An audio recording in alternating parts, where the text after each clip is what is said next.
Hey guys, Bix Weir, roadtoruta.com. Had some time in the car. Want to talk about the changing world and my experience going through it before and not realizing what was happening while it was happening. Back when I was just a young buck in the finance world, late 80s, early 90s, I was working in San Francisco. And I was working for a company called GE Capital. Yes, the same, General Electric. I was working in a computer division they had called GE Capital Computer Leasing. And they were buying up companies and hiring people. I was kind of fresh out of college. And I thought, oh, all right, I got my big break. And so I joined this company that did computer leasing. And it was really interesting. I didn't know much about computers, so I had to learn it all. So from 89 to 91, 92, that's what I was doing. I was learning about computers. And back then, it wasn't laptops and desktop. It was desktops, but they were mainly run off mainframes. And I dealt in Digital Equipment Corporation machinery. And we called it DEC, D-E-C. And these things they had the power of a laptop today, but they were huge. They were gigantic. As we all know, computer equipment tends to increase speed very rapidly and decrease costs. It's called Moore's Law. So I calculated how long I would have a job before computers could pretty much do anything they want and would be free. And I calculated to like 2015, and this was back in what was it, about 1990. Anyway, so I was like, well, maybe I'll get out of the computer industry, and but I understand the leasing part of it, and I was dealing with the back end of leases. So I was buying and selling large VAX systems, is what they call them back then. And then I get into different types of equipment, mining equipment, where I learned about gold and silver. But before I did that, back in the early 1990s, I was right in the heart of where Silicon Valley was developing. And I was in the computer industry, and a lot of my friends from college and associates I was working with were jumping on these new technology type companies and saying, it's the wave of the future. We just had the introduction of the World Wide Web in 1990, and I was like, yeah, I'm kind of happy with my job. It was with a gigantic company, GE. I wasn't going to risk everything going to work for, one of those .com things. I think that's what I used to call it, those .com things. You guys can play in that .com stuff. So I did well. I worked my way up. I got into the heavy mining machinery and worked for a couple different companies. But I do recall my friends saying, this is going to change the world. This thing, the World Wide Web, is going to change how everything works. And Bix, you're going to miss out on it. And we're right on the forefront. And I said, yeah, but you're not making any money. You're getting paid in stock certificates and options. And I have a great job, and I understand what I'm doing. I don't have to worry about the future because this job has been around for, decades. The leasing industry had been around for decades. And even though I was in mining, I was like, this is a step up outside of that, quirky little computer stuff. I got to analyze huge mining equipment, like those big monster trucks you see on TV.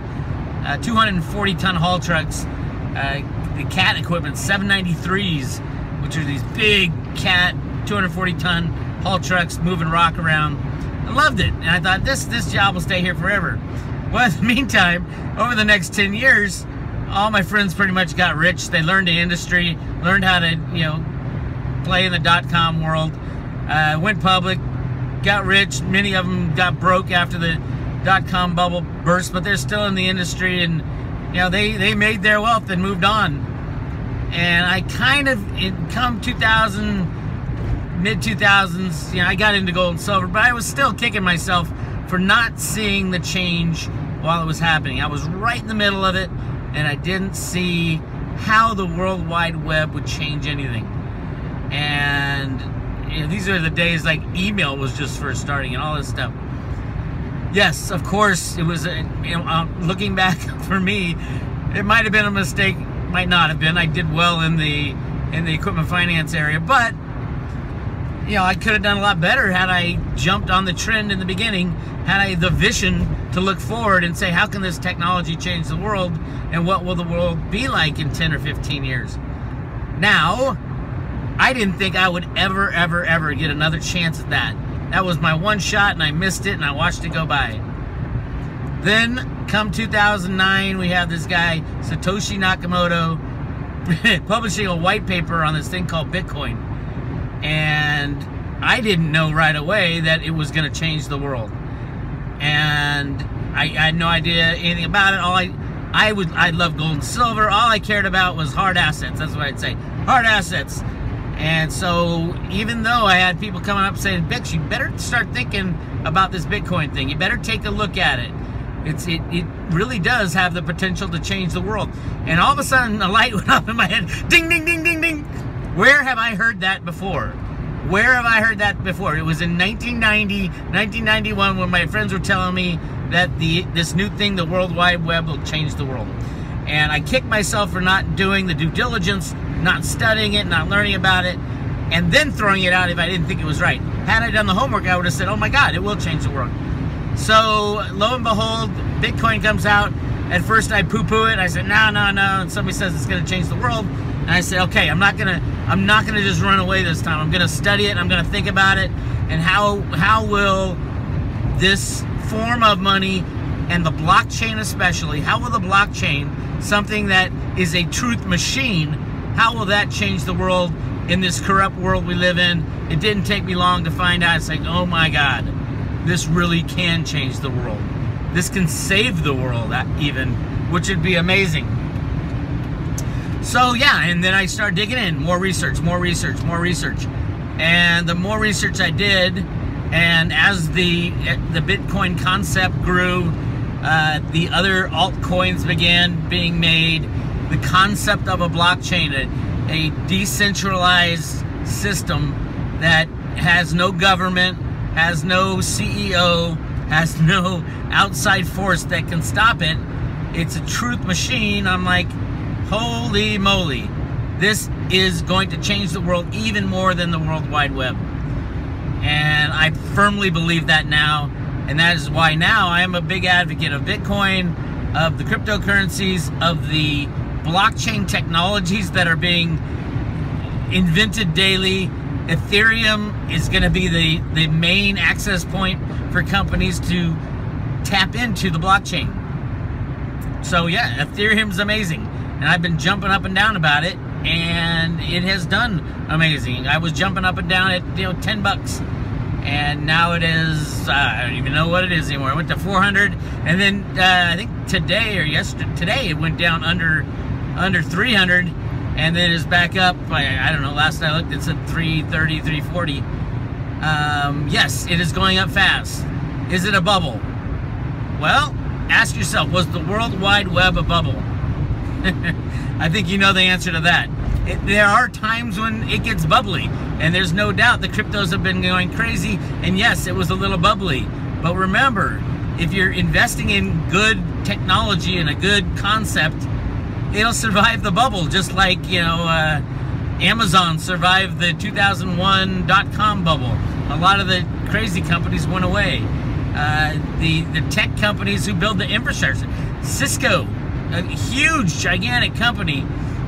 I could have got in on the ground floor of that in 1990. I was asked by a buddy of mine who worked there, and he was like one of the first 10 guys there. It was like, I think it was the late 80s. And poof, multi-million zillionaire. I could have got in on the ground floor. Today is the ground floor of the cryptos, of the blockchain type companies. Get out there and do the research. Do the research. Don't make the mistakes I have made in the past. I'm doing the research now. Get Cliff's report on the cryptocurrencies and what he thinks will make it and what he thinks won't make it. Really important that you pick the right ones. Bitcoin and Ethereum, you gotta have it. Those are the staples. I see those as gold and silver. Bitcoin would be the gold, and Ethereum would be the silver. So many uses. Unbelievable how many uses of Ethereum. Just like silver, so many uses of silver. So yeah, that's a good analogy right there, with Bitcoin being the gold and Ethereum being the silver. And then you have all the other things that are going on. There's going to be companies built on the Ethereum blockchain that will eclipse the market value of Ethereum. That's how important it is. So if you're interested, and I'm not saying it's going to be easy, but if you're interested in getting in on the ground floor of something very similar to the World Wide Web in Yes, my video cut off. I didn't go much longer. Just remember, the world is changing, and if you want to get on board, you got to get studied. Learn what's going to happen. And I absolutely, after studying this thing for a couple of years, I absolutely think the blockchain technology and Bitcoin itself is going to change the world. Especially if you overlay the banking collapse, the calamity, the next time the Treasury Secretary has to go to Congress and beg for trillions of dollars this time. It ain't gonna happen, and humanity will have an option. We have an option. Use Bitcoin, use another type of coin, use gold and silver. Options are good. As long as the bankers don't decide, we'll be happy. So, anyway, this is Bix Weir, roadtoroota.com. Thank you for tuning in. Don't forget to subscribe to this video and keep an eye on the cryptos that are probably bottoming if they haven't already bottomed. And then it'll spike up again and then get crashed down again and spike up again and crash down. Crocodile teeth. We'll talk to you later.